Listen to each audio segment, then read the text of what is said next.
I think debate style is really important, particularly in the general election, as candidates try to distinguish themselves from one another.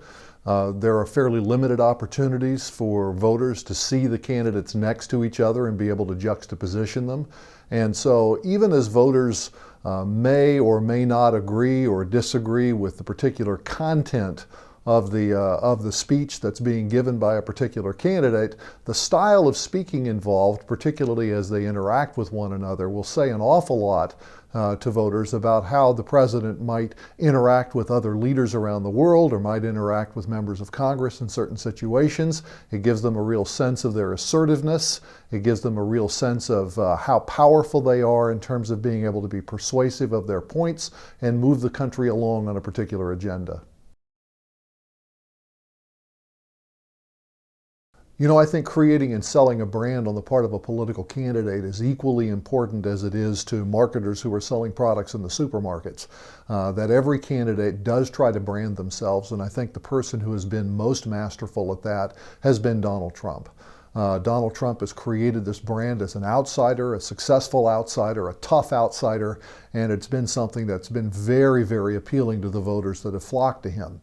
On the other hand, Hillary Clinton has been trying to base her brand mostly on the fact that she has been a political insider. She has vast experience in Washington. And this may not be a good time for the insider kind of point of view. What she's had to do on the part of battling Bernie Sanders, who also approaches things as that as an outsider. So in the primaries, what she's had to do to battle Bernie Sanders is to try to position herself as kind of a person who can get things done, a person who understands the system, a person who's has many of the same values as Bernie Sanders, but has the insider's pragmatism toward getting things done and advancing an agenda. The problem is that when you take that insider competent approach against someone like Donald Trump, particularly in this particular election environment, it's a very difficult sell in terms of a brand. The brand that Donald Trump has is a lot more well-defined, and I think given the current election environment, a lot more appealing to many voters than Hillary Clinton, who has had to promote her insider status. And this seems to be an election where outsiders are attracting an awful lot of attention. Many of the candidates, in particular Clinton and Trump, are going to be looking to their past debates to sort of see what the other candidate might do.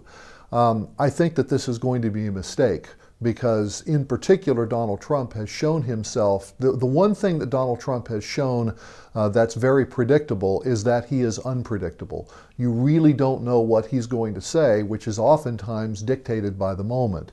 Hillary Clinton is much more calculating. And I think that Trump can probably get a better idea of what Clinton is going to do in her debate based on previous debates with Sanders, rather than Clinton being able to look at Trump and say, this is what he's going to do in this debate.